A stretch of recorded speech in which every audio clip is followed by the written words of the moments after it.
नमस्कार दोस्तों आज हम बात करने वाले हैं कि यदि आप आपके घर के कॉलम बना रहे हैं तो उसमें कौन कौन से पॉइंट्स को आपको ध्यान में रखना है। इट मीन्स आपको कॉलम बनाने से लेकर कॉलम की कास्टिंग तक आपको कौन कौन से पॉइंट ध्यान में रखना है। क्या कंक्रीट का रेशो होना चाहिए, स्टील बार कौन सी यूज करना है, कितने एमएम की यूज करना है, रिंग कितने एमएम की यूज करना है, और जो आप माल बनाते हैं कंक्रीट का वो कितना यूज करना है, कौन सी ग्रेड का यूज करना है। सभी चीजों के बारे में आज हम बात करने वाले हैं, तो आप वीडियो को पूरा एंड तक देखिए ताकि आपको सभी चीजें समझ में आए। तो चलिए आज का वीडियो हम स्टार्ट करते हैं। देखिए स्टूडेंट, सबसे पहले जब भी आप कॉलम करते हैं, कॉलम बनाते हैं या बनवाते हैं साइट पर, तो आपको जब उसकी कास्टिंग होती है, मतलब आपके जो लेबर है, जो भी आपका बाइंड बेंडर वगैरह है वो बना देता है, उसके बाद जब आपकी साइट पर आता है तो आपको जब आप लगाते हैं तो सबसे पहले इंपॉर्टेंट पॉइंट है उसका लेआउट। मतलब जब आप उसको किसी भी गड्ढे में, जो आपने गड्ढा किया है या फिर जहां पर आप स्टैंड करने वाले हैं आपका कॉलम, उसमें आपको लेआउट देखना है। लेआउट का मतलब ये होगा कि उसकी पोजीशन देखना है आपको। कॉलम की हमेशा वर्टिकल होना चाहिए आपका कॉलम, ठीक है। वर्टिकल इसलिए होना चाहिए क्योंकि आपकी स्ट्रेंथ उसी से आएगी, ठीक है ना। वर्टिकल होना चाहिए, स्ट्रेट होना चाहिए। इसको कैसे देखेंगे हम, प्लम बॉब जो आता है आपका उससे हम देखने वाले होते हैं। दूसरा पॉइंट बात करें यदि हम, यहाँ पर आती है आपकी स्टील। सबसे इंपॉर्टेंट चीज होती है आपकी स्टील। हम कंक्रीट के रेशो में अभी बात करने वाले हैं। तो देखिए स्टील की यदि हम बात करेंगे आपसे, तो इसमें आपके दो पॉइंट होते हैं, एक मेन स्टील होता है, ठीक है, और एक होता है आपका स्टीरअप्स, ठीक है।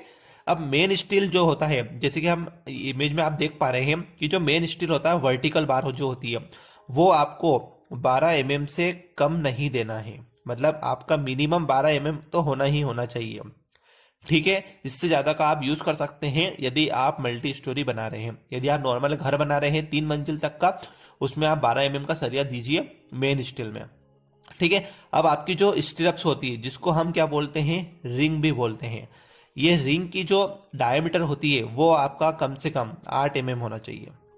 मिनिमम क्राइटेरिया हम आपको बता रहे हैं, ठीक है। आप बढ़ा सकते हैं, इससे आपकी कंस्ट्रक्शन कॉस्ट बढ़ जाएगी।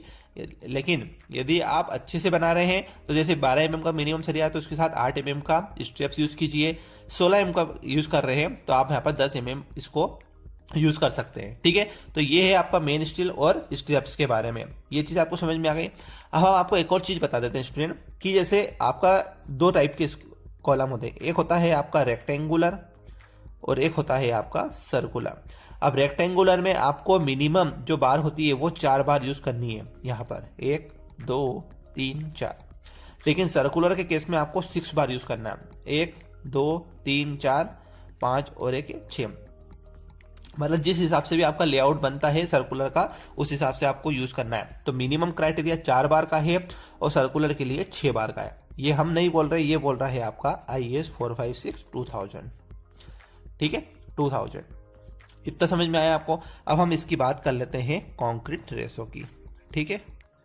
स्टील की बार को यूज करने से पहले हम एक चीज और बता देते हैं कि जो आपका स्टील होता है ना, उसमें जैसे मान लीजिए आपका कोई स्टील बार है, ठीक है, इसमें इस तरीके से कुछ रट्स बने हुए रहते हैं। ये रफ्स वाली ही आपको स्टील यूज करना है, प्लेन स्टील कभी भी यूज नहीं करना है स्टूडेंट। क्योंकि ये जो रफ्स होते हैं, ये जो सर्कुलर रिंग्स होती है ना मेन स्टील की, इसमें तो यही आपकी कंक्रीट के साथ अच्छी पकड़ करती है, ठीक है। और जो आपका स्टीरअप्स होता है, स्टीरअप्स, इसमें आपका जो हुक होता है वो इस तरीके से आपको प्रोवाइड करना है, ठीक है। अंदर से आपको 90 डिग्री पर प्रोवाइड नहीं करना है, ठीक है। आपका ये जो अंदर मुड़ी हुई होना चाहिए 135 डिग्री के एंगल पर, 90 डिग्री यूज नहीं करना है, ठीक है। कंक्रीट की यदि हम बात करें तो आपको मिनिमम कंक्रीट M20 या फिर इसकी बजाय आप M25 दोनों यूज कर सकते हैं, ठीक है। 1 1.5 3 और 1 1 2 यूज कर सकते हैं। मतलब सीमेंट, देन आपकी आएगी सैंड, फिर आएगी आपका एग्रीगेट, ठीक है। इसमें वाटर सीमेंट रेशो की हम बात करेंगे तो 0.55 यूज करना है, जितना भी आपका सीमेंट है उसके अकॉर्डिंग, ठीक है। तो इस तरीके से आपको यूज करना है। इसके बाद यदि हम फोर्थ पॉइंट की बात करें तो आती है आपकी बाइंडिंग वायर की, ठीक है। बाइंडिंग वायर को जो आप स्ट्रैप्स को होल्ड करने के लिए यूज करते हैं, वो आपको देखना है कि जो भी मिस्त्री है उसने अच्छे से होल्ड करी है या नहीं है, मतलब आपकी स्टील बार लूज तो नहीं है, कहीं इधर उधर तो नहीं जा रही है। ठीक है, तो बाइंडिंग वायर का आपको ध्यान में रखना है। और एक और चीज यदि हम आपको बताएं लास्ट में, जो सबसे इंपॉर्टेंट होती है वो होती है शटरिंग। शटरिंग आपका जो भी कॉलम बना हुआ, चाहे वो सर्कुलर हो चाहे वो रेक्टेंगुलर, उसकी शटरिंग आपको प्रॉपर देखनी है। उसमें प्रॉप्स अच्छे लगे से हैं कि नहीं लगे हैं, उसमें बेली यूज करी है या नहीं करी है, उसमें जो क्लेम्स होते हैं एमएस क्लेम्स अच्छे से यूज किए हैं या नहीं किए, सभी चीजें आपको ध्यान में रखना है। मतलब आप इंजीनियर नहीं हैं फिर भी आप यदि घर बना रहे हैं तो आपको नॉर्मल चीजें यही चीज चेक करना है। स्टील यूज करना है, जो भी आपका स्टील आता है उसमें लिखा हुआ रहता है कि 12 mm का सरिया है कि 8 mm का सरिया है, ये आप आसानी से चेक कर सकते हैं। इस तरीके से रट्स बने रहते हैं उसमें।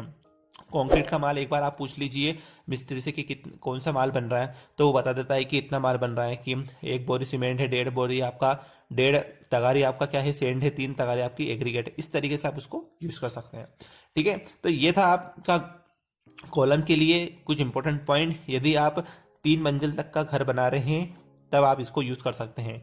यदि आप 3+ बना रहे हैं, G+4 G+5, तो वो हो जाता है आपका बिल्डिंग के केस में, उसमें आप M25 यूज कीजिए। और जैसे जैसे आपकी स्टोरी बढ़ती जाती है वैसे वैसे आप आपका स्टील भी बढ़ा सकते हैं वहां पर। तो आई होप आपको आज का ये वीडियो अच्छा लगा है। वीडियो अच्छा लगता है तो प्लीज इसे लाइक कीजिए, चैनल को सब्सक्राइब करिए, बेल आइकन को हिट कीजिए ताकि सभी नोटिफिकेशन स्टूडेंट आपके पास सबसे पहले पहुंच जाए। अब हम मिलते हैं हमारे नेक्स्ट वीडियो में, तब तक के लिए आप हमारे साथ बने रहिए। Thank you for watching.